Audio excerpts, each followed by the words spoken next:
मग मी पण तशी चालले बघा. फक्त तुमचा साथ पाहिजे आम्हाला, बस आम्ही पुढे पाऊल उचलू. तू बिंदास मावर का, मी आहे तुझ्यासोबत.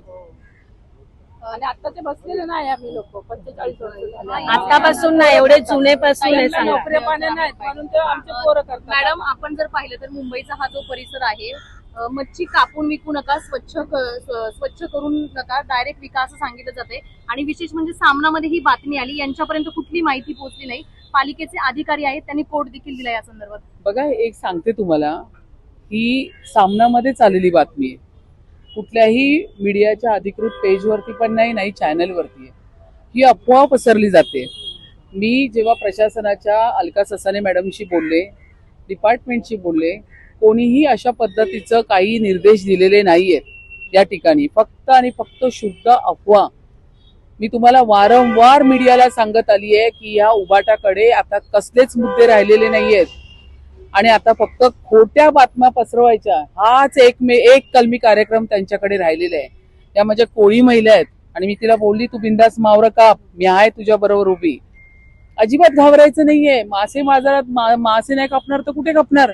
आणि मासे जर कापून देणार नाही तर कस्टमर घेणार कसे? आणि त्या ग्राहकाच्या इच्छेवरती आहे ना, त्याने अख्खा मासा न्यावा की आपल्या कोळी ताईला सांगायचं की त्यांनी कापून न्यावा, तो त्या ग्राहकावरती अवलंबून आहे. अशा पद्धतीचे निर्देश कुठेही दिलेले नाही प्रशासनाकडनं दिलेले आहेत, नाही महापौर म्हणून मीही परवाच्या दिवशी माझ्या स्टेटमेंटमध्ये सांगितलंय. फक्त आणि फक्त अफवा. भारतीय जनता पार्टी आणि शिवसेना शिंदे साहेबांची पूर्ण कोळी समाजाच्या पाठीशी उभी आहे आणि कायम राहणार. मुंबई कोळ्यांची आहे, नाही कोणाच्या बापाची. हे लक्षात घ्या. संदीप देशपांडे आणि किशोरी पेडणेकर देखील म्हणतायत तर मासे कापून विकायचे नाही तर जिलेबी फाफडा इथे मी विकायचे. पुन्हा सांगते, फक्त उबाटाच्या अधिकृत पेज वरतीच चाललेली बातमी आहे, असं कुठेही नाहीये. पंतनगरच्या फिश मार्केटमध्ये मी फोन केला, ते म्हणाले नाही ताई, आम्ही तर इकडे बसलोय मावरं कापायला. मी सांगितलं कोणी काय बोललं? म्हटलं नाही. म्हटलं तुम्ही येताय का घ्यायला? म्हटलं थांब, बुधवार येऊ दे, मी येते. म्हटलं एक लक्षात घ्या, असं काहीही पक्षाकडनं पूर्ण पाठीशी आहे. शिवसेना पक्ष शिंदे साहेबांचा पूर्ण पाठीशी आहे. ही शुद्ध अफवा आहे. त्यांच्याकडे मी वारंवार बोलते, त्यांनी नाले सफाईवरती विचारावं ना मला प्रश्न, पावसाळ्यापूर्वीच्या पाणी टंचाईवरती प्रश्न विचारावा, रस्ते साफसफाईवर विचारावा. हे काय घेऊन बसलेत? कोळी बांधवांच्या पाठीशी पूर्ण भारतीय जनता पक्ष शिवसेना उभा आहे आणि तो कायम राहणार, यात काही शंकाच नाही. आणि पूर्ण ह्यांना वावर कोळी बायका नाही कापणार, विकणार तर कोण? तर एक लक्षात घ्या. बातमी बाहेर कशी आली? कारण का महापालिकेच्या अधिकाऱ्यांच्या नावाने नाही, ही अफवा आहे. मी अख्ख्या डिपार्टमेंटमध्ये सकाळपासून विचारणा करते, अशा पद्धतीचं कोणीही काही स्टेटमेंट दिलेलं नाहीये. उलट मी अशा पद्धतीचे फिश मार्केट आपण ह्यांना बांधून व्यवस्थित सुसज्ज हे कसं देता येईल ह्याकडे आम्ही आता काम करणार. मार्केट डिपार्टमेंटमध्ये किती बाका स्टेटला आलेल्या जागा हँडओव्हर केलेल्या आहेत मार्केट डिपार्टमेंटच्या, मग त्या फिश मार्केटचं रिझर्वेशन असेल, या महिलांना काय सुविधा आहे. मला वाटतं हे आईस बॉक्स देण्याचं काम पण भारतीय जनता पक्षाने सुरू केलं. उपाटाच्या काळात नाही झालं कधी ह्यांना आईस बॉक्स देण्याचं, ते आईस बॉक्स पण आम्ही देतोय. लक्षात घ्या, यांच्याकडे आता काही विषय राहिलेले नाहीये. यांनी लोकांची विकास कामं केली नाहीत म्हणूनच या लोकांना घरी बसवलेलं आहे. मुंबई महानगरपालिका पण यांच्या हातून गेलेली आहे. हे यांच्या कामाचे अपयश आहे. पालिकेकडून या संदर्भात काही सक्तीचं निवेदन किंवा काहीही नाहीये. मी पुन्हा सांगते, मार्केटच्या अलका ससाने आता येतील, त्या आता त्यांचं पत्रही अधिकृत पालिकेच्या वेबसाईट वरून आता देणार आहे सर्वांना. एकदम खोटं, धादांत खोटं. 4 महिला इथे बिचाऱ्या बसल्या आहेत, साध्या आहेत त्या बिचाऱ्या माझ्या कोळीन ताई, त्यांच्या बाईट घ्यायच्या खोट्या आणि त्या चालवायच्या. ह्याच्या पुढे तुम्ही लक्षात ठेवा, कोणालाही काही बोलताना सावध राहा. तुमचा ह्या ठिकाणी हे घेऊन यांचा साधेपणाचा फायदा घेऊन ह्यांच्या 2-2 मिनिटाचे व्हिडिओ बनवून पेजवरती टाकतात आहे उबाटा, आणि त्यांना शस्त्र करून अशा पद्धतीने आपला सामना पेपर असेल किंवा आपलं वेबसाईट पेज असेल ते चालवण्याचं काम करतात आहे. म्हणजे एक लक्षात घ्या, किती खालच्या थराला उतरलेत. कोळी बांधवांना कोण हात लावेल मुंबईचं सांगा मला?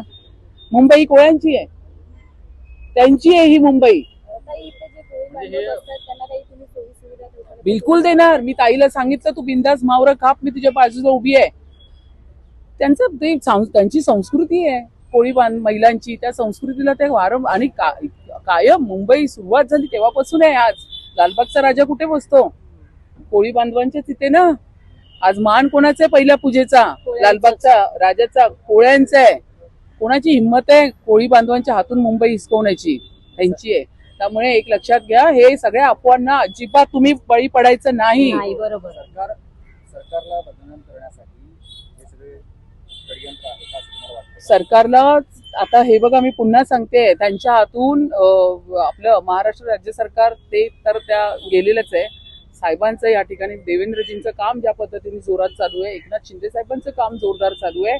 मुंबई महानगरपालिकेमध्ये पूर्ण ट्रान्सपरन्स असं आपण पूर्ण जेम पोर्टल सारखे सगळेच विषय आपण असे घेत आहेत की ते आता कंटाळले आहेत. स्टँडिंग मध्ये पण त्यांचं काही अंडरस्टँडिंग होत नाहीये. आपण सगळं पारदर्शी आणि भ्रष्टाचार मुक्त मुंबई महानगरपालिका करतोय. त्या गोष्टीला ते हे कंटाळलेत, घाबरले. तर आता काय करायचं? तर मग आणि कारण नसताना माझंही नाव, अरे मी तर पंतनगरला चला, माझ्या सगळ्या मैत्रिणी आहेत कोळी महिला, कामिनी वगैरे, सगळ्या तुम्हाला दाखवते. सगळ्या माझ्या कोळी माझ्या मैत्रिणी आहेत. हे सगळं अफवा आहे. उभाटाला आता काही विषय राहिलेले नाहीयेत आणि अशा पद्धतीनेच ते आपलं दुकान आहे ते चालवण्याचं काम करतात. नाही आहे. मी पुन्हा सांगते, मी डिपार्टमेंटला फोन केला, कोण अधिकारी गेलं होतं का? नाही. त्यांनी एवढंच सांगितलं काम चालू आहे, त्यांना बसण्याची व्यवस्था. काय बोलले तुम्हाला? फक्त इकडून इथे बसा, इथे काम चालू आहे म्हणून. मी आईपेक्षा पुढे जाऊन सांगते आता की ज्या ज्या ठिकाणी फिश मार्केटचं रिझर्वेशन आहे, प्लॉट आहे, ते बांधून देण्याचं काम आम्ही आता करणार आणि यांना व्यवस्थित बसवणार. पाण्याची सोय, लाईटची सोय, फॅनची सोय यांना देणार. त्यांचा उदरनिर्वाह त्याच्यावरती आहे, लक्षात घ्या. त्यामुळे अशा पद्धतीचा सगळा अफवा आहे आणि त्याला बळी पडू नये कोळी समाजाने. परत एकदा सांगा की मासे कापण्यासाठी मुंबईत कुठेही बंदी नाही. मासे कापण्यासाठी मुंबईत कुठेही बंदी नाही. मुंबई ही कोळ्यांची आहे, त्यांची संस्कृती आहे. या ठिकाणी मासे कापण्याची बंदी कुठेही नाही आणि या पद्धतीने प्रशासनाकडनं कुठेही स्टेटमेंट नाही पत्र आहे. नाले सफाईचा दौरा जर पाहिला तर आज शिवसेनेच्या वतीने उपमहापौर दौरा करतायत, उद्या तुमचा दौरा आहे. नेमका तुमच्यामध्ये नाही, आता हे मी गाडीमध्ये वाचलं. उपमहापौर आणि महापौर मध्ये अगदी चांगला समन्वय आहे. आम्हाला कुठल्याही परिस्थितीत 31 मे पर्यंत 80% नाले सफाई करायची आहे. म्हणून आम्ही सांगितलं, मी इकडे जाते, तुम्ही तिकडे जा. उद्या मुंबईचे अध्यक्ष अमित सटमजी, त्यांचेही दौरे स्टार्ट होणार. सभागृह नेत्यांना सांगितलं, सगळेच जण कशाला एका ठिकाणी जाऊ दे, पसरू दे, चारही ठिकाणी लोक फिरू दे ना. आपल्याकडे आता दिवस किती राहिलेत नाली सफाई होण्यासाठी? मुंबईची तुंबई होऊ नये यासाठी आम्ही सगळे 4 कॉर्नर्स आम्ही जातोय. आता ह्याच्यामध्ये समन्वय आहे म्हणूनच तर आम्ही एकमेकांना सांगितले, मी जर पूर्व उपनगर घेते तर तुम्ही पश्चिम घ्या, मी जर बोरिवली साईड घेते तर तुम्ही उत्तर मुंबई घ्या, तुम्ही दक्षिण मुंबई घ्या. ह्याच्या पद्धतीने का काम करतोय? संपूर्ण अंकुश राहणार प्रशासनाच्या कारभारावरती आणि त्यांना कळेल की या ठिकाणी लोकप्रतिनिधी, महापौर, उपमहापौर, मुंबईचे सगळे अध्यक्ष असतील, अमित साटमजी असतील, शिवसेनेचे जे कोणी प्रमुख मुंबईचे असतील ते, त्या ठिकाणी गटनेते असतील, आम्ही सगळेच वेगवेगळ्या ठिकाणी जाऊन नाली सफाईची पाहणी. वेगवेगळ्या ठिकाणी एकाच वेळेला पाहणी होते, यासाठी हे वेगवेगळे येस, यासाठी, कारण नाले सफाई झाली पाहिजे ना. 31 मे जवळ आलाय ना. एकाच ठिकाणी कशाला गर्दी? चारही ठिकाणी जाऊ दे, नाली सफाई चांगली होणार. त्याच्या मागचा हेतू चांगला आहे.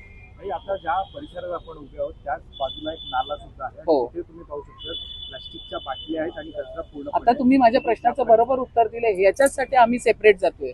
एका ठिकाणी एकाच बाजूला एक दिवस पूर्ण घालवण्याच्या पेक्षा मी इकडे आली, घाडी साहेब तिकडे गेले, गणेश कनकरजी दुसऱ्या ठिकाणी गेलेत, मुंबईचे अध्यक्ष एका बाजूला जातात आहे, शिवसेनेचे अमय गोले एका बाजूला जातात आहे. ह्याच्या मागचं हेच आहे की ही नाले सफाई 31 मे पर्यंत 80% पूर्ण करून घ्यायची आहे. दुसरीकडे कुठेतरी जो निधी आहे वापरण्यासंदर्भात प्रश्न अनेक उपस्थित होताना दिसलेले होते. तुमची बैठक देखील झाली या संदर्भात. प्रमुख जे आमदार असतील किंवा पालकमंत्री असतील, काय नेमकं त्या बैठकीमध्ये झालं आहे? कारण की नेमकं ज्या निधी संदर्भातले प्रश्न उपस्थित होत होते, अनुपस्थिती ही नगरसेवकांची आपल्याला सर्वसाधारण सभेला दिसलेली होती. काही पक्षशिष्ट संदर्भात देखील बोलणं झालं नाही. आता हा विषय झालेला आहे, 5 दिवस झाले या गोष्टीला. काही कोणी शिस्तभंग मोडलेला नाहीये. नगरसेवक उत्सुक आहेत आपापल्या विभागामध्ये काम करत असताना. जो तो नगरसेवक हा आपापल्या विभागामध्ये काम करतोय, भारतीय जनता पक्षाचा आणि शिवसेनेचा, एकनाथ शिंदे शिवसेनेचा पक्ष आणि भारतीय जनता पक्ष आपापल्या विभागामध्ये जोरात कामं करतात आहे. पावसाळ्यापूर्वी बरीच कामं त्यांना प्रभागवर घ्यायची. त्यामुळे कामांची पाहणी चालू आहे. त्यामुळे पक्षाची कोणी शिस्त मोडलेली नाहीये आणि निधी हा व्यवस्थित वाटला जाणार. कुठेतरी जे मागील 25 वर्षातलं ठाकरेंचं धोरण आपल्याला पालिकेमध्ये दिसतं आहे ते बदलवण्याचा प्रयत्न ठाकरेंच्या धोरणामध्ये सांगायचं झालं तर त्यांनी माणसं बघून वेचून दिलेलं आहे. मी या ठिकाणी जर बघायला गेलं तर भारतीय जनता म्हणजे जे माझ्या पक्षाचे नगरसेवक आहेत, जे शिवसेनेचे आहेत, जे इतर पण आहेत, त्यांना मी व्यवस्थित निधी या ठिकाणी महानगरपालिकेतून देण्यात आलेला आहे आणि स्टँडिंग मधून पण सगळ्यांनाच दिलेलं आहे. स्टँडिंगचा निधी आहे ते पूर्ण सगळ्या नगरसेवकांना त्या ठिकाणी दिलेले आहे. त्यामुळे कामं आणि शिवाय तालुक्याला प्रभागाचा निधी प्रत्येकालाच आलेला आहे, आयुक्तांचा निधी प्रत्येकालाच आलेला आहे. आता निधी करण्यापेक्षा विभागात जा, कामं शोधा, कामं ते प्रभागाच्या लिस्टवरती घ्या आणि लवकरात लवकर पावसाळ्यापूर्वी भूमिपूजन करा. हे मी तुम्हाला सांगेन. निधी नाही पण धोरण जे आहे 20 ते 25 वर्षात ज्या प्रकारे ठाकरेंनी धोरण अवलंबलं त्याच्यावर वारंवार तुमच्याकडनं आपल्याला टीका होताना दिसते. ठाकरेंचं धोरण त्यांच्या राज्यात होतं. या ठिकाणी आता महायुतीची सत्ता बसलेली आहे, बीजेपीची, शिवसेनेची. त्या पद्धतीने धोरणाने महानगरपालिका चालणार. थँक्यू. थँक्यू.